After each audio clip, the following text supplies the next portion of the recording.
Hello, my fellow humans, and welcome back to another episode. Today, I'm thrilled to have Anthony Markey, a business profit advocate and host of the I Know a Guy podcast. After living his 9 to 5, Anthony spent several years helping entrepreneurs uncover hidden opportunities, build authentic networks, and grow their businesses through meaningful connections. If you're looking to expand your circle and learn strategies for business growth, you're in the right place. Anthony, welcome to the show today. Thanks for having me, Justin. I really appreciate it. Hell yeah. I'm sure most of our guests probably know who you are. They know a guy such as yourself, but we would love to maybe have a little more explanation of what you're doing with your podcast and entrepreneurs. Yeah, no. So I've a couple things, been self-employed for 7 years. I started off in the insurance industry. So done a lot there. On my business side, I like you mentioned, business profit advocate, insurance strategist, whatever you want to say. I can help your solopreneurs, micro businesses, people that just want to make sure that they're covering the goose that laid the golden egg. So if they're in a situation where if something happened to them, their business or their family's in trouble, I can help them. And then also help people in group businesses with things like major medical insurances, wellness programs that can lead to payroll savings, just different ways, but a little bit more restricted there, helping groups with at least 25 full-time employees and up is kind of my wheelhouse. And then this, right, the I Know a Guy thing, which kind of happened by accident. I was meeting a lot of awesome people that were never going to be clients of mine, which is fine, but yeah, I want to add value to everybody that I meet. So just really didn't have a great way of doing it. So I was meeting the people. I figured, you know what? I'm meeting them anyway. I might as well make these meetings all about them, record it and share it. And that's kind of how I Know a Guy got started. That is absolutely amazing. I had that similar thing with my podcast. It's amazing how you meet people when you do this. You have conversations and you for people all around the world, and you can introduce them to other people. It's like a major networking tool. They're just underutilized, I feel. People really, they kind of hone in and they narrow focus on an industry, and it's like podcasting. Okay, that's just murder mystery. That's all it's good for, right? And then it's like, well, no, it's a huge area. It's like saying the only thing on YouTube is cat videos. Well, there's a lot more now, right? So same thing with podcast. It's there's so many different avenues. You can have your entrepreneur, you can have your networking, you can have your murder mysteries, you can have your whatever it is. There's podcasts for it. So finding that niche, carving it out, and then trying to find ways to add value to people with it is huge. What are some things that you could give to our audience if they're looking to say, hey, I want to start a podcast and try to meet people? What are some ways that they can start doing that too? Buckle up. It's a lot of work. There's a lot to learn. It's not easy. There's a reason what is the average podcast it's like under 10 episodes is what it lasts, 10? because I've heard 4, I've heard 12, I've heard, so Whoa.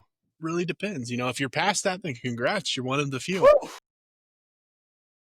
My biggest thing would be kind of finding your niche and your style and not being afraid to change it, right? Going with the plan, but understand it's going to change, right? And it's going to change for the better. A lot of people, they have the overanalyzation causing stagnation, where it's, well, my equipment's not good enough, or I don't have any cool guests, or whatever. There's excuses. There's sayings about excuses, but just getting started, doing the thing. And that's really the advice for everything, whether it be entrepreneurial, whether it be podcasting, whether it be losing weight, whether it be starting a diet, whether it be just doing anything in the world. The first step is to start taking steps. Repeat that one more time. What was that again? Yeah, the first step is to start taking steps. Just start. Yeah, just do it. You're not gonna get any better planning because you don't know what you don't know. The only way to learn is to do. So do and pivot. That is so true. I was actually stuck in that kind of vicious cycle of, oh, should I start this? How should I do this? Who am I going to bring on? This is all these things going through my head. I had to realize, hey, just freaking start. And I realized as I started, the plan kind of unfolded. I figured out, found my voice. I figured out who I'm going to talk to. And it's still kind of like a growing thing. It's just unraveling itself. And it is a huge commitment. Like there's editing, there's doing all the media, finding people, bringing them in, scripts. There's so much to it. Yeah, but the good news is it's easier now than it was a year ago, than it was 5 years ago, than it was 10 years ago. And it's going to continue to be more accessible. There's tools out there ad nauseum, right? You can find all this stuff, right? So talking with people that have done it, getting advice on what works, talking with Justin, saying, what do you do? How do you do this? I want to do the same. and going from there, because it is easier than it used to be. It's still, again, it's a lot of work, but it's way more accessible now than it ever has been. I agree. I know, like, one of the things when I first started, I was like doing YouTube videos, and I was like, oh, I gotta edit these, and I had sound, I do all this editing. And then I found podcasting, and I used Riverside, and I realized it has AI editing, so it makes it like 20 times faster. So I can't imagine that, like, say, a year or two from now, is it gonna be like edited perfectly or something? Well, I hope, but I honestly don't doubt it. It might not even be a year. It's becoming exponentially faster how fast the improvements come in, where it's like, okay, I'm going to use this piece of software. Boom. I got 5 clips out of my thing that I'm able to post and share. You can end up with too much content real quickly, which is a weird problem to have. yes, I'm actually there a little bit. Yeah. Especially you use these AI tools like you're talking, like Opus Clips, for example. They'll give you like 30 cuts, and you're like, okay, now you gotta post all of those, or should I post all of those? That's the question you gotta ask yourself. You don't necessarily need all of them, do you? Do you? No, you wanna find the cream that rises to the top, and then use those, because it'll give you stuff. It'll give you a lot. And between Opus and Nexus and Magic Clips with inside of Riverside, and there's the Descript, and there's all the stuff. So there's more tools out there that are going to help you get started than anything before. So again, it boils down to, what's the perfect way to start? Is to just start. Start recording, get on your cell phone, start making a video. You go for a walk in the morning, start filming yourself, getting used to it. Well, that's what someone told me. It kind of did work a little bit, actually. It was weird at first seeing yourself on the camera. It was weird, like, hearing yourself. No, it's very strange concept. Yeah, it Yeah, is. People, they're like, I don't like the sound of my voice. Yeah, you're not used to hearing it. You hear it yeah. in your head, and that's about it. Everybody else, they're fine with it, right? So you're kind of letting your own insecurities get in the way of doing the thing that's going to help you be better. So you stay insecure. It's a weird cycle, like you said. It is. I feel that really hard because I was there for a while. But it just got better with the repetitions, got better with each conversation. And you even like if you're starting a business, you want to start a podcast, I highly recommend it because you're having conversations with people, you're learning how to navigate those conversations, you're learning how to talk with them, and they could be a potential customer, like you're saying, a lot of them are not, but you have to see it, you can what you take out of it, that navigating conversations, having conversations, networking with people. It's truly profound. Yeah, and I mean, and it's just a great value add. Everybody wants to be on shows and get their voice out there. You could have one-on-ones every day. Let's say I fill my calendar with one-on-ones. I could have at most, let's say, 16 a day. I met 16 people that day, or I guest on one podcast that reached 10,000. Right? It's just a time That's thing. what I thought. Yeah. Everybody wants them to be on shows. Everybody wants that value, and then being able to repurpose the content. So if you're hosting the show, you get to borrow that person's audience. You get to Yes. borrow, the people that they never even considered to introduce you to, because they're going to post it, they're going to share it, give it away. Say, hey, here's this. It's valuable. It's going to highlight who that person is in a good light. But guess what? You're standing right there next to them. You're going to get that gold star just by association. So you can talk, introduce them, you get exposed, and it's not about, what you know or who you know. It's about who knows you. And the best way to get a lot of people to know who you are is this. Percent. You're living, breathing proof of that. I know a guy. I remember we met on Alignable. I was like, wow, this is pretty interesting. And then like 3 or 4 other people introduced me or told me about you. I'm like, oh yeah, I already know that guy. I'm going to this podcast. It's amazing. And it's amazing how word travels. Yeah. The more people that you help, the more value that you add, and the more people that know what you do, innately, the better it is for your business. So don't fight it, right? Yeah, because people want to see who you are. 'Cause they have to know, like, and trust you to do business with you. Like that in my business, like we're in cybersecurity, so they're pretty much giving us the keys to the kingdom and their entire life. So they better know who I am, like who I am, and trust what I'm doing for them. And like you said, spreading that around and having more of these conversations and sharing that content, they really kind of find out who you are. They get an idea. They're like, I want to have a conversation with this guy. Or no, I don't. I want to stay away from this guy. Yeah, No, absolutely, because it doesn't matter what you do. I always pick on bookkeepers because nobody wants to hear a bookkeeper talk about bookkeeping for an hour on a podcast. Well, I can't say nobody. Very small percentage of people. They do great work, they do awesome work, but what really people care about is if somebody needs a bookkeeper, there's a pretty good chance they know why they need a bookkeeper or the general idea of what the bookkeeper can do for them. What's going to separate this bookkeeper from this bookkeeper is the personality, the vibe they give off, the way they're able to help people, the stories of how they've been able to help people, where they've been able to find, relationships and grow businesses and things like that. And the only way you're going to be able to stand out on a menu of options is being separated from everybody else doing the same thing or something close enough to not matter. So what sells is you, right? That's what sales is. You're selling yourself. If they need a service, there's a million people providing it. So why you? I agree with that. There's like sometimes it's so oversaturated with people doing the same things that you're doing. But it's like you said, you can stand out and they're like, oh, I connect with this person.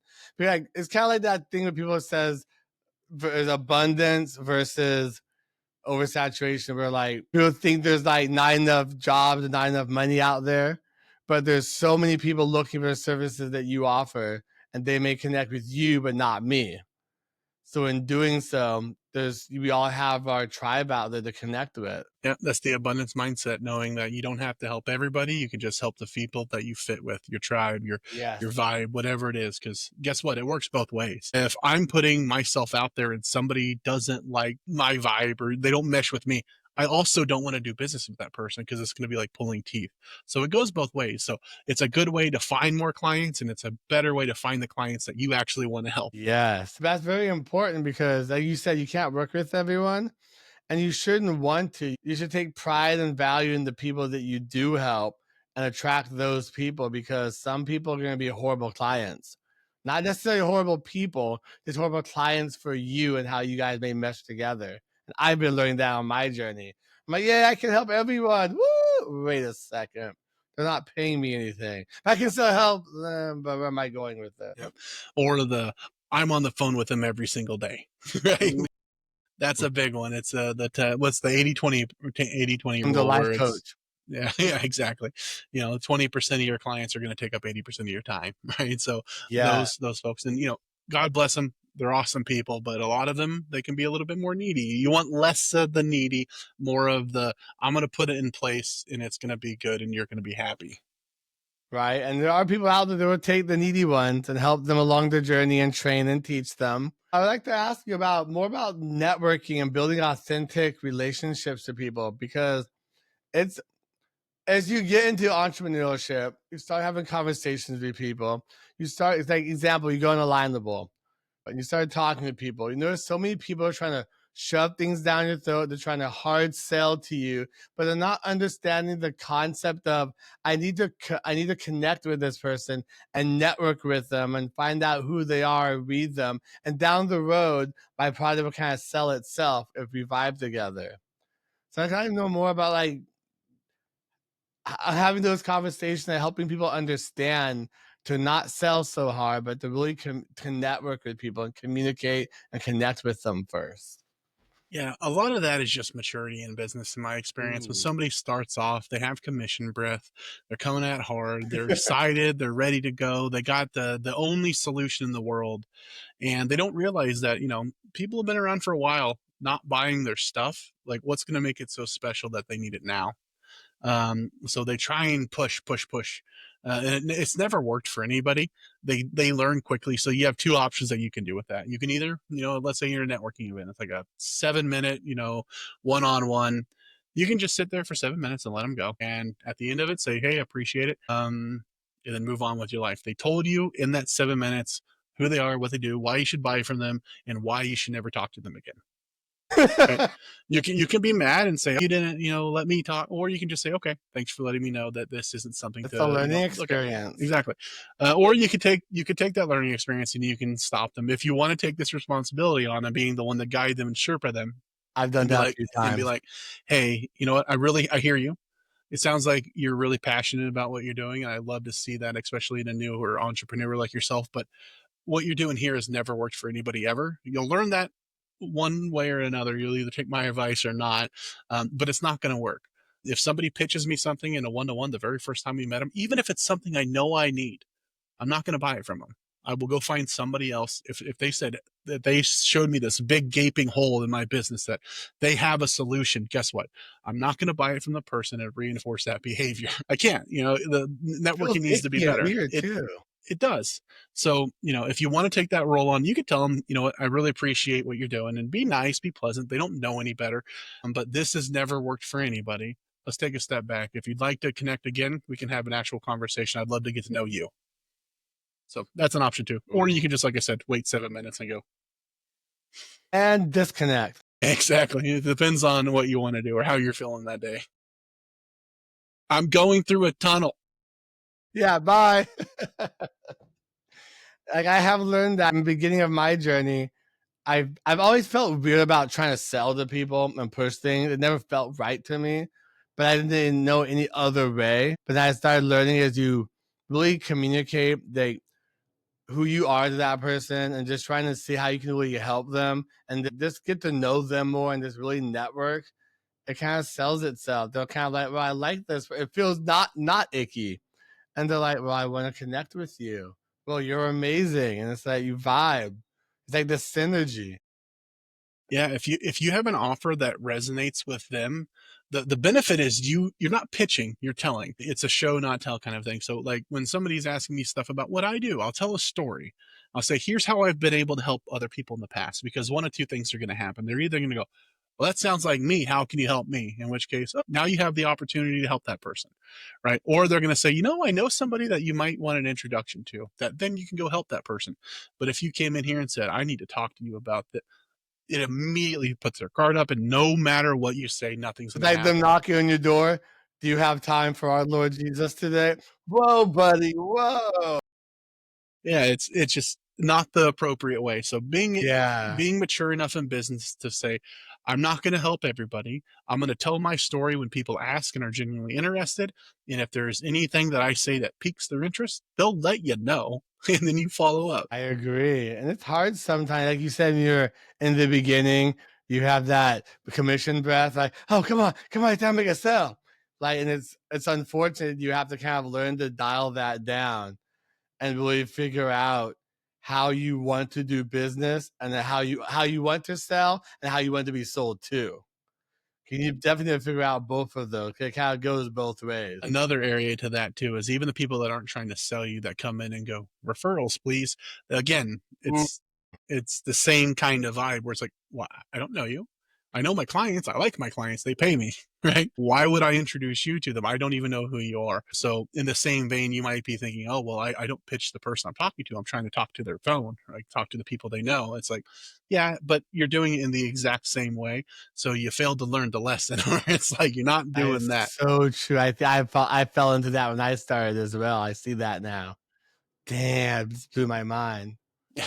I'm so sorry for you guys out there. I tried to do that too. Everybody's done it. We've all had our foot just wedged square in our mouth. A moment of silence for our brethren. Yeah, they did it too. They had it coming. It's just their turn. Right? It's weird too because sometimes people don't learn that, and you forget that vibe from them. No matter if you try and help them, they're still like, "Oh, well, if you're not gonna buy it from me, I have to go then." Or they're like, they call you a month later. Oh, you still interested? I'm like, and what? Who are you? Wait, what? It's so strange out there because like some people don't learn how to really network, how to properly run their business, run their lives for the most part, let alone networking. Because you learn to network and grow those meaningful connections, you not only learn that in business, you learn that in your life too. Connecting with people, not just for business, like your mom, your dad, your kids. You learn that those connections are so meaningful. People don't really know how to place those together, kind of see that connection with it. Yeah. It I don't know. There's something about starting a business and getting into it that people just forget every lesson they've ever learned ever. Just right out the window. Just gone. Nope. Gotta do it a different way. I'm gonna default to sleazy car salesman. Right? I don't know why. Right? That's why I like business because it's just interesting. I've gone through this. I've been learning, still learning this, and just seeing that growth within it, being an entrepreneur. I can't even say that word, entrepreneur. At first, I could never say it that well. So, I can't spell it. It's one of those words where it's like Entrepreneur Wednesday. I give it a shot every time, but I'm always using spell check. Invented that word. What's wrong I with don't know. that guy? It's Clearly, his nonsense. communication was off. Yeah, no, yeah. There's like 38 words, and they're always in a different order. I don't letters. And I know I think my dyslexia comes out when I see that word. I'm just like, oh boy. Nope, not gonna happen today. Good thing that's not my business selling that word. It'd be rough. Right? If there's any kind of strategies that you could give people out there for how to properly grow their business and maybe to obtain customers in the right way, what would those be? So don't do everything we've talked about so far. Don't do that. You're off to a good start. So get started, be authentic, try and help other people anywhere and everywhere you can. If I can provide value to somebody, then I've done something good. I've taken a positive step. If I tried to sell somebody, then I took a negative step. So everybody that you help is going to be appreciative. If you help enough people, you provide enough value, and people know what you do, there's laws of reciprocity. I like to say the universe is like a giant vending machine. The more people that you help, the more dollars you're putting into the machine, right? Eventually, $2, if every dollar you put in that machine, eventually two will come out. How many dollars do you want to put in that machine? I personally, everything's going into that. I'm looting the couch. I'm finding the spare change. It's all going in there because it's going to come back to you in one form or another. We have so many sayings about it that it can't not be true because people have defined it. Everybody has their own definition. It's the Zig Ziglar. Help enough people get what they want, you get what you want. It's karma. It's the golden rule. It's the reap what you sow. It's the go-givers. You can't outgive God. Everybody says it differently because we're trying to describe the same natural thing. So what you should do is take your giant ship of a business and steer it headlong into that. Provide as much value to as many people as possible. Let them know what you do. And when they ask you, here's another key too. When they ask you how they can help you, have a good answer, right? If I ask somebody, how can I help you? And they go, well, I don't know, introduce me to somebody you think that I could help. I know a lot of people. Narrow that down for me. If you specifically want to meet a bookkeeper, ask me for specifically a bookkeeper. I can do that. I can introduce you to 5 tomorrow. But if you just say, introduce me to somebody you think I could help, I don't have the bandwidth to know everything you do and understand it and find the best connections. So if you could be hyper specific with how somebody can help you, do that. It's going to take you way further. If you try to help everybody, you're helping nobody. Like business 101, find your persona, narrow down your niche or what you're trying to do. Absolutely. Yeah, who has that problem in the beginning? Right. It can be very hard sometimes though, because you want to help everyone, but and you start a business, you have to realize that you can't help everyone, and you do have to ask specific questions. From what I've learned, the more specific you are, then you help those people, then the other people that are less specific start coming in also. But you're helping a specific group, tailoring yourself to something very specific, and it just kind of starts spreading that way. It's just strange how it works. It is. I'm And still trying to wrap my mind. it seems counterintuitive, but Yeah. it works. And you can tailor it per conversation. It doesn't have to be, I only help X, Y, or Z, but how you present to somebody asking how they can help you, you want to be specific. So if you let somebody go first and they're like, I work with the trades, I help people in XYZ industry, I help HVAC folks, I help dentists, whatever it is, you can tailor what you're saying. So for me, example, in benefits, if somebody I'm talking to helps construction workers with hiring, right? And they ask me, well, how can I help you? I'm like, well, I'm really looking to help some people in the trades, more so general contractors, organize their benefits, find ways to save. That person knows who to introduce me to now. It's not like a hypothetical, like, oh, I'll keep an ear out. Say, I would really appreciate introductions to general contractors that want to offer benefits to their employees. Done. That person can now introduce me and introduce me well. Damn, that's some good stuff right there. Very well said. When they ask you very specifically who they want to meet, how do you nurture those relationships so you remember those people? Because you're talking to so many different people all the time. I feel like there's got to be some ways where you have to nurture those relationships so they remember you. Yep. I record it on a podcast and then share the podcast to somebody. That's what I do. If somebody goes, man, I'm going to pick on bookkeepers again. I need to meet bookkeepers. You know what? Here's 5 that I've interviewed. Let me know which ones you want an introduction to. All of them? Great. One of them? Great. Let me know. Here's the ones I've met. That's the pro tip. I like how you've done that with, yeah, with your podcast. Like you said, you have them all there and like you can pick them out of who you want to meet as they watch them. Yeah, because they're going to find the ones that best match their vibe. So if they need a bookkeeper and they watch all five and they go, no, not what I'm Alex looking Moore. for. Well, there's a reason, she's awesome. Right? So you make all the introductions. They go, I need to meet Alex. B-Book's amazing. Great. Absolutely. Let me make that introduction. You prefer email or LinkedIn? And it's interesting I brought her up because between me, you and her, we have this vibe. We want to help other people, help other human beings. It's not trying to sell things, but really bring value to people's lives. And that's kind of community that I've been trying to encumber and build that tribe with those types of people. But you find people on the other side of that. Like I find with a lot of vendors in my life, but they're just like, here's the price, here's what we offer you, here's what we can sell it to you for. Just take it. It will give you a contract. It's all this impersonal, inhumane, just things they throw at you. They don't try and build that relationship. They're just trying to make money, and they're just like they forgot they were all human beings trying to connect, trying to provide value and help each other. They forgot about that. I feel like a lot of humans forgot about that. And I think we're coming back from that. I think the internet took us in a direction that was a little bit different, but I think we're coming back to the old town square vibe where, let's say you're a Yeah. baker on your town square and somebody came in and is like, man, I could really use a lawyer. You go out the front door, you point across, that's my lawyer over there. You should go meet him. His name's Justin. He's awesome. Or if they need a banker, you know what? Go over there. There's Scott over there. He's going to hook you up. Or if you want groceries, go down to the grocery store over here. It's becoming that where people are creating their circles, their own personal, what are they called, the old timey things where they Rolodex. So they're creating the Rolodex of the people that match Wait, their what's the vibe. Rolodex? Just So kidding. if you go on Google and you type it in, it's going to pop up under images and it's going to look like this weird torture device. That's so true. A lot of this spills over not into just your business, but your personal life too.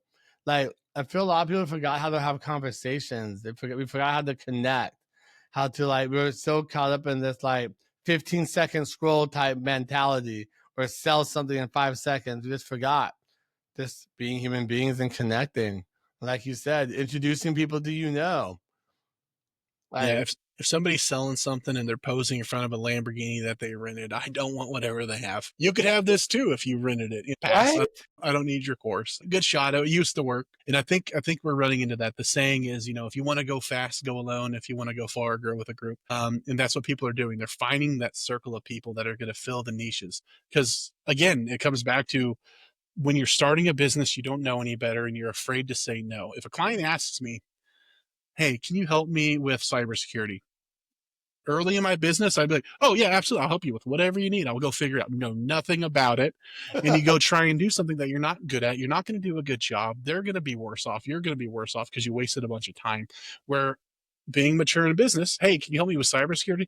No, I can't. But have you met Justin? Make the introduction. They're better off. You get the same gold star if Justin does a good job as if you did it yourself and you didn't have to do it yourself and you strengthen that relationship. So when he comes across somebody that asks, can you help me with benefits? Nope. But my guy Anthony can. Make the introduction. And it goes back and forth. You're going to have a circle of people that are going to advocate for you and your business when you're not around. And that's huge. That is so true. Yes, I know. I love how you put your podcast into that age old thing where being an entrepreneur or CEO, you learn to leverage other people's talents.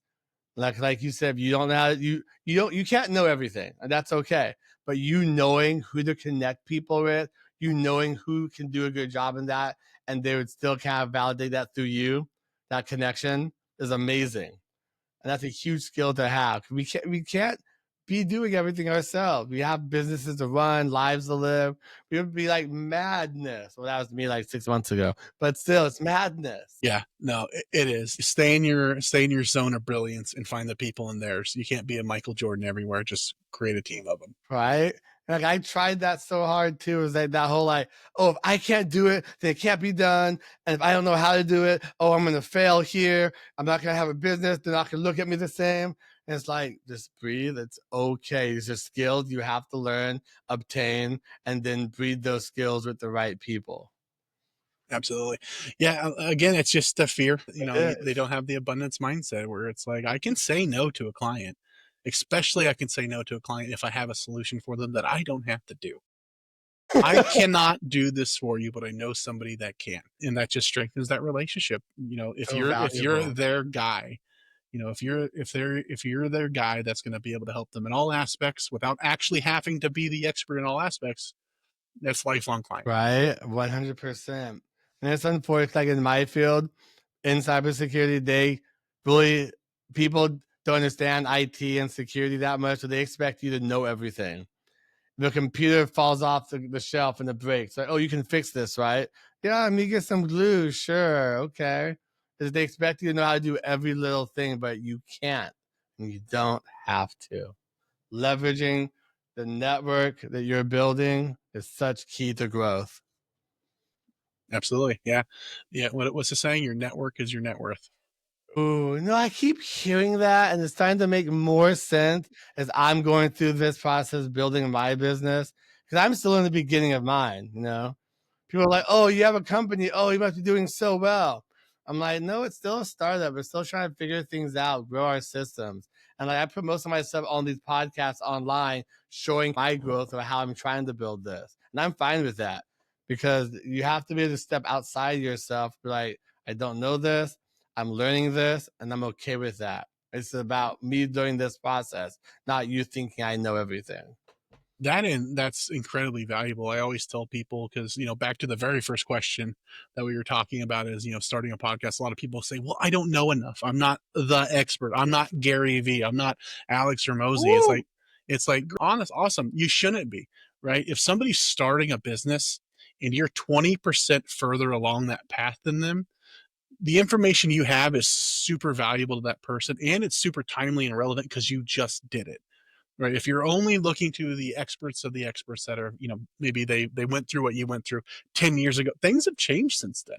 Well, You know, they're here and you're down here still. It's like, exactly. We don't just hire college professors. There's second grade, third grade, fourth grade teachers that are there to teach you along the way. And that's important. If all you have is a 20% knowledge gap on somebody else, that is a super valuable asset that you have that you should be sharing. 100%. That reminds me of something one of my coaches told me that so many people are doing nothing that if you just do 1%, you're doing more than 99% of the people.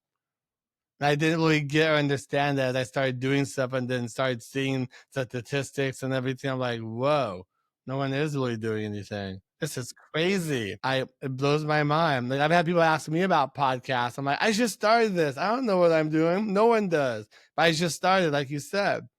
But like you just said, that 20% that I know, that's actually very valuable. It's like I could teach that to people what I know. So I don't have to be doing this for 2 or 3 years.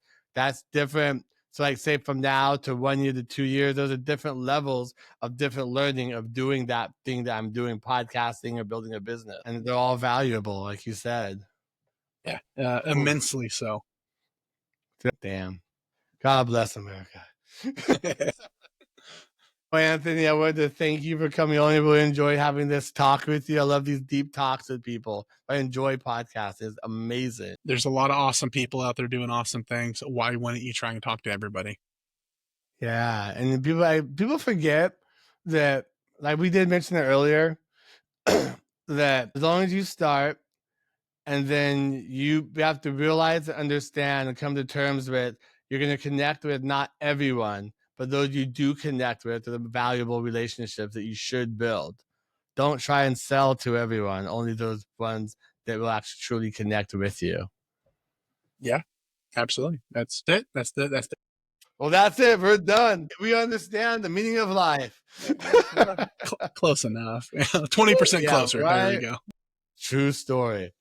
Is there anything that you would love to leave our audience with before we wrap up this beautiful episode? No, I mean, since starting my own podcast, I've done over 200 recordings, done over 200 episodes with entrepreneurs, and I can tell you everything that I said isn't unique to me. They've all said the same thing. Get started, do the thing, learn from your mistakes. That's that's not even entrepreneurship, that's life. So that might be the meaning of life. It's something around there where it's just do the thing. It's super cliche, but it's cliche for a reason. So if I had to leave anybody with anything, is if you're thinking about doing something, then do it. If it doesn't work, then you know, fall on your face. And you don't know unless you fucking try.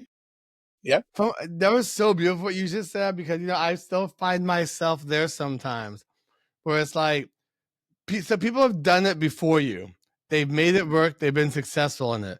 Why am I trying to do this and reinvent the wheel here? People have done it already. Listen to those that have done. That's so hard sometimes. It is. It doesn't make sense, and then you do the thing, you go through the it took me a while to finally get started, and your story is going to be identical to everybody else's. I just Mhm. wish I would have started sooner. The saying, when's the best time to plant a tree? 10 years ago. When's the second best time to plant a tree? Today. Do the thing. You can't go back and fix things. That's whatever. More cliches. Just do it, right? Nike was onto something. Right? I actually want to bring this up real quick. Remind me of this post I saw recently.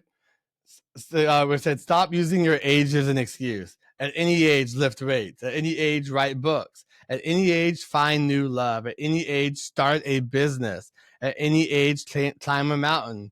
At any age, create a new you. And that's very important. It goes along with that. Yep. Yeah. At any age, you're still a person. People are looking Yeah. for people that can inspire them to do the thing that they're not doing. So if you're the one to take the step, share it. Because if you're 80 years old and you climb a mountain, there's other 80-year-olds that want to do something. They want to get out, maybe start getting their steps in. They want to, spend more time eating healthy, whatever it is. And they've seen you climb a mountain. Well, I can go walk 5,000 steps today. I can change my diet. So you're speaking to people. They're people, right? It doesn't matter age. People forget that, I feel sometimes, because that small little thing you just said, that little connection. Well, if he can do it, I can do it. Well, that is true. If he can do it, you can at least try to do it. Maybe you fuck up the first time, it doesn't work. Keep trying. The people kind of try once or twice, they're like, oh, it didn't work. Yeah, Maybe it didn't work that time. Keep going. I like to tell people, if you knew for a fact all it took to get everything you ever wanted was to go out and try 10 different things and fail at them, how fast could you do that if you knew the 11th was a guaranteed success? You would have it done in an afternoon. I would go fall on my face 10 times and go, there we go. Right. And that's Cool. how all of this works, is you just got to go fail enough to figure it out. Yeah, that move, was it move fast and break stuff? Yeah, exactly. Yeah. Well, I just do that walking around. Well, Anthony, this has been a great conversation. I really appreciate you having you on here today. I appreciate you having me, Justin. Hell yeah. We definitely have to have you back on here again. Don't threaten me with a good time. Hell yeah, brother. Thank you and appreciate your time. Thanks. Bye, Anthony.